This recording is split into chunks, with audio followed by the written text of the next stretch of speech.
All right, so this is the Tiny Tool Tips and Tricks channel. I'm going to show you guys a couple things here that always help me. Just take the bit with your fingers, and after the pivot's loose, just loosen it rest of the way with your fingers by spinning this thing.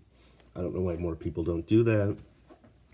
It's just efficient rather than trying to take this and back and forth, back and forth, back and forth. Okay, so another thing is, oftentimes when you don't have a D-shaped back spacer here, people try to come in with both sides and they try to go back and forth and balance everything, and things are flip-flopping everywhere.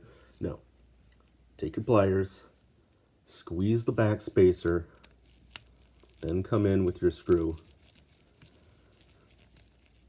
and voila. Okay, there's your tiny tool tips. All right, let's see how this thing comes out now. So we've got just about got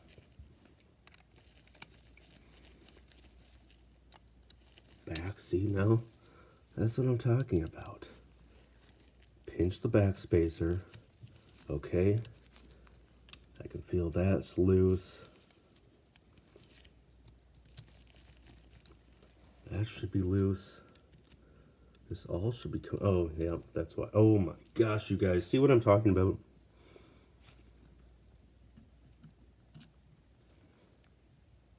This is just rusty. I mean, look, what, he's even got like a chunk of, what is that even? He's got like mold growing on the inside of his knife, if that were possible. I mean, and I already took out the back, or look at the back of these screws here. On his pocket clip, I mean, he's had this thing for years and hasn't done anything with it, maintenance-wise. So, I'll show you guys what I'm going to try to do with that. I got a bunch of chemicals out here. If you guys didn't know, apple cider vinegar will remove rust. WD-40 also will remove rust, but you typically don't want to use WD-40 on your knives. I also have Ballistol out here.